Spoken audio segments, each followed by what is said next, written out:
In your automotive business, it's getting harder and harder to make a profit. And we need to be identifying that the vehicles that are being left on the road now are becoming safer and they're becoming more reliable. Several years ago, it was not uncommon, 10 years ago, it was not uncommon to have 12 months or 24,000 kilometre warranties. Those warranties nowadays are just laughable, where we're looking at 7-year warranties or 125,000 kilometres warranties. So vehicles now are becoming far more reliable, and as business owners, we need to find ways to compete and introduce new services, introduce new products. The tool that I've got behind me is a tool that I've used for many years with my clients to help them identify some ways that they can use the assets that they've got inside their business to compete against the competition down the road.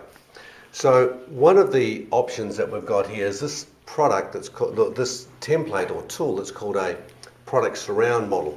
So in this product surround model, we look at what is your core product and what surrounds it. And the surrounding part, we're taking here the Pareto principle of the 80-20 rule. So where do we get the 20% of what we actually do, and what is the 80% of value that it creates for customers? So in this example that I'll just give you now, let's say that the 20% of our business is our servicing. Now in this servicing, now obviously in your business, you could use the same tool to talk about how could you attract fleet managers, or how could you attract first-time vehicle owners, or how could you attract driving schools to refer you? What's the benefits to them? How could you make it attractive for them? What about office workers? How could you attract more office workers as clients? So in this one here, we're going to be dealing with stay-at-home mums. So the customer problem is for stay-at-home mums.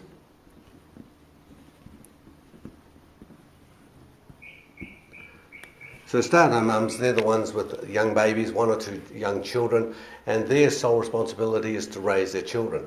So if you want to be dealing with that segment of the marketplace, what are some of the issues around them? Yes, they're coming in to get their vehicle servicing done at your workshop, but that's the core business. That's 20% of what they're getting out of it is for you. But what is the benefits for them?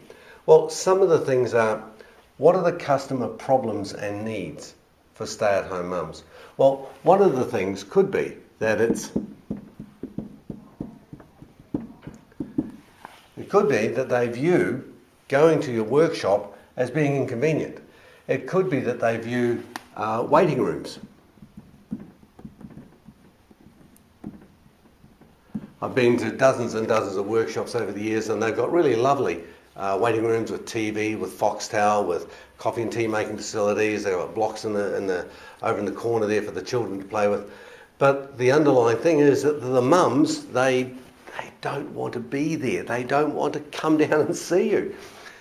They want to get their car serviced, but they've got better things to do than to sit down in your waiting room waiting 1, 2 or 3 hours for you to service their vehicle.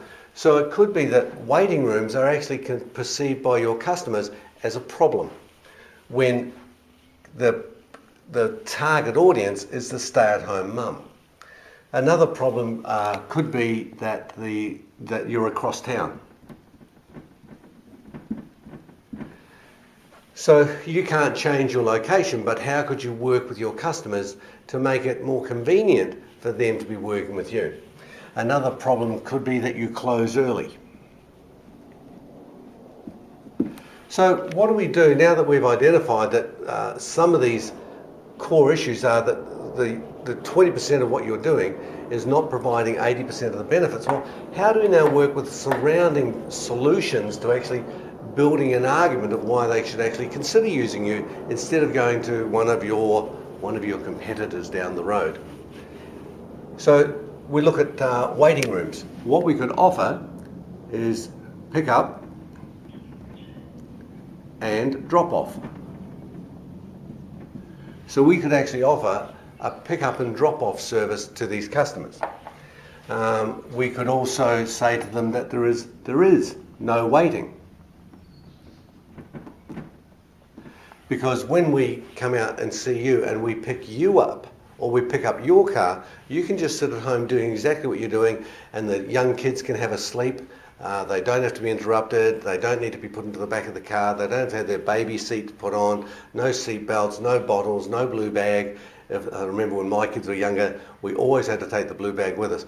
And if I don't have to take that, and I don't have to come down and see the workshop, then that is a benefit to me. But you still want to service their car. So what else could we do? Being across town, we could offer the service of a mobile service. And as far as closing early, we could offer to have pick up next day. So they come in and drop their car off today, and they could actually take a loan car. That's another thing about convenience. It could be loan car. And we could even, if we wanted to make it super attractive to this demographic of the audience, loan car and baby seats. So you buy a couple of baby seats. Let's say the baby seats are going to cost you $200, $250. You buy two of them and they're $500. They go into your loan car, and whenever Mr. and Mrs. Brown want to have their car serviced, and she has these young toddlers that she has to carry with her to come and see you to drop the car off, you don't just give her back a car with no baby seats, because then she's stuck. She can't actually go anywhere. What happens now is she can now swap the cars over. Or when you drive out there to pick her up, you take your car out there with some baby seats in it. It's a cool advantage. So this model here, it's just a way of thinking. Now, what we've looked at here is stay-at-home mums. But what about if you were trying to attract fleet managers? What about if you were trying to attract first-time vehicle owners? So someone's just graduated, they got their license, and they want to go, and they're about to go and buy a car. Could you offer a free pre-purchase inspection? Could you offer them the ability to quote down all of the repairs that you notice on that vehicle that they're wanting to buy, and you put some quotes beside it, and that will help them go back and negotiate a better deal from the existing owner? What would this model look like if you were targeting office workers instead of stay-at-home mums? This is a tool that I've used for several years. It's a great tool for just sitting around with your team and having a think about it. If I can help you with any challenge that you've got in your business, please give me a call, and I wish you all the best with this tool.